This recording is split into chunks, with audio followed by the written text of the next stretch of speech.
Hi there, and welcome back to this video series where we take the different personality profiles, and more specifically DISC, and how we have used that within our business to really change and elevate and level up the culture and the people within our teams. So in this video, we're going to be talking about kind of what roles, once you know that you've got this information and you know the benefit of having the different types of people within your team with the different profiles and what are their natural tendencies, then how can you put them, so we've talked about how can you put them in their most optimal roles. And I guess if you've got like a service team and an operations team, what we needed to do was appoint leaders within those teams.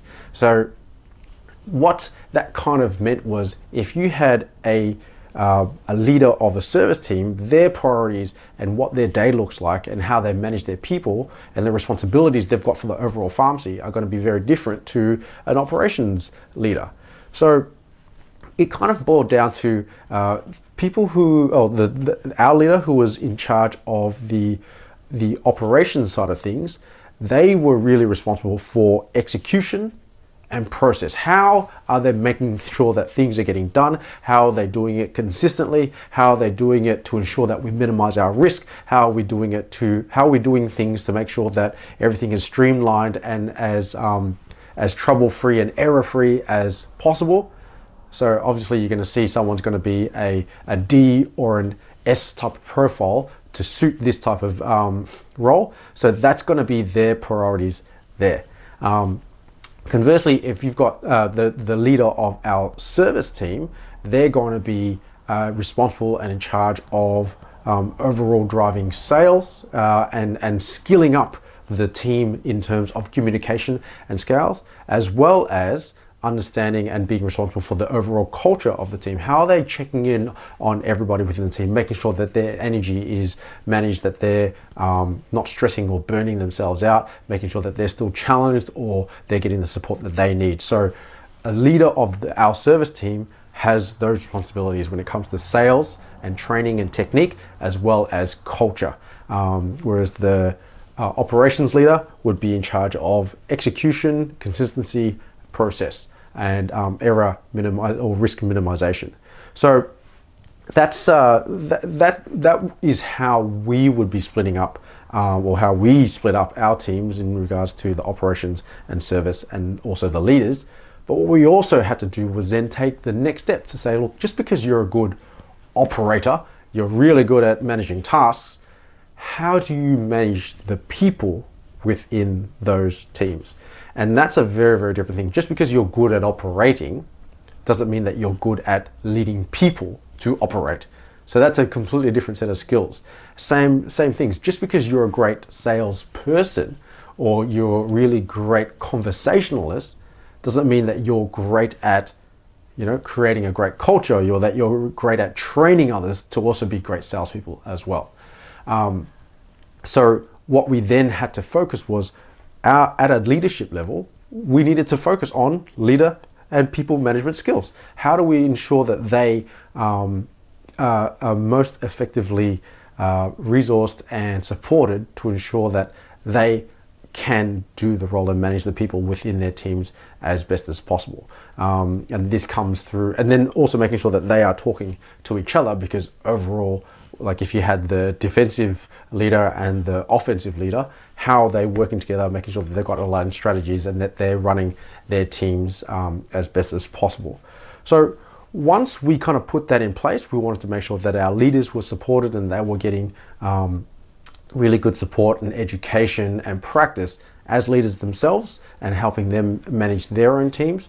And the people within their teams, they were playing roles that they were much more naturally inclined to do based on the information that we had from DISC, but also from what we know of the person as well. Then what we found was the overall energy of everybody had lifted.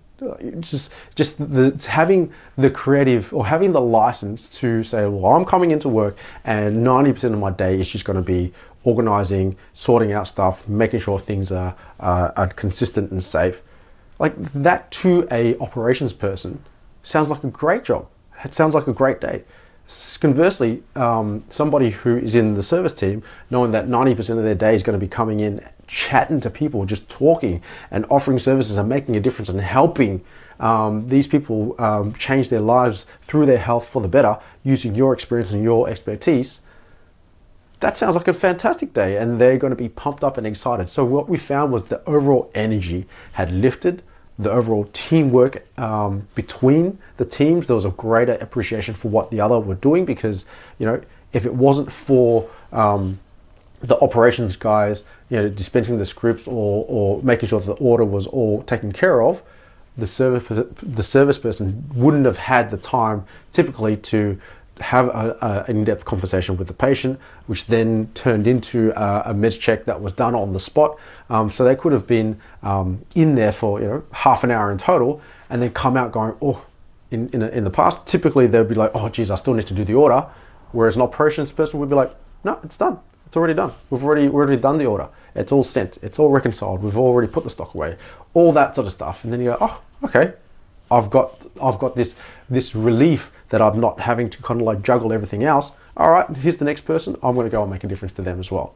So that's kind of where we saw that level of, I guess, energy increase. We also saw a lot higher engagement as well. When people were, you know, understood that they were responsible for, whether it be the task or the operations and the processes, people were then volunteering and coming up with their own ideas on how they could improve operations or improve processes or improve consistency within the team.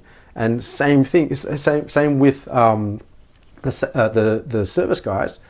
They had a lot more engagement. They were like, oh, well, geez, if my role is to really speak to people this whole time, I better be pretty clued in on what are the latest trends, what are the latest you know, products, and how do I ensure that I'm fully knowledgeable within those things and what options are available. Do I really know how to do all that, all the service, and how to bridge that, and are there certain communication techniques that can really help me bridge and break this to the patient, so they're not going to trigger this defense mechanism to be open to a solution like this.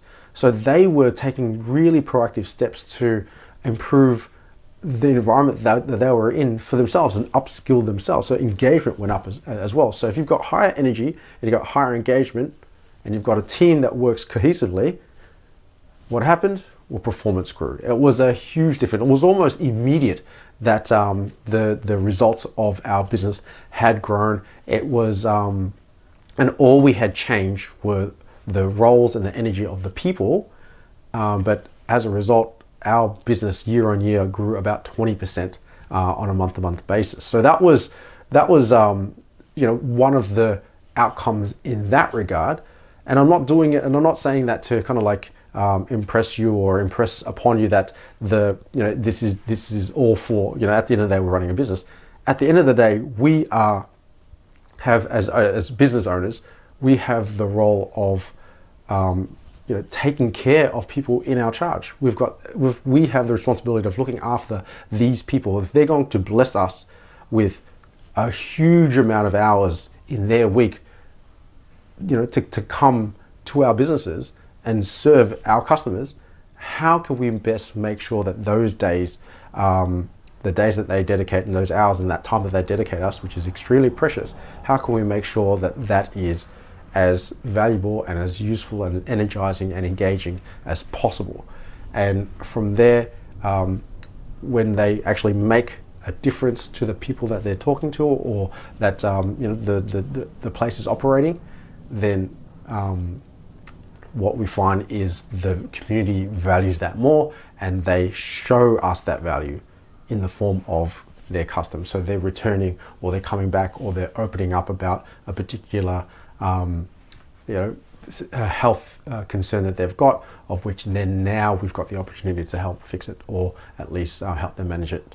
So that is essentially how we put that all together to ensure that we really made the most out of the personality profiles, and then DISC, and then how we split up our teams, and then also how do we create leaders within those teams, and then how do we make sure that it all fits together to really make the most out of personality profiling. I hope that was super helpful. If it was, please let me know. And if you have any other questions, make sure you comment or contact me directly. Until next time, I'm Rob.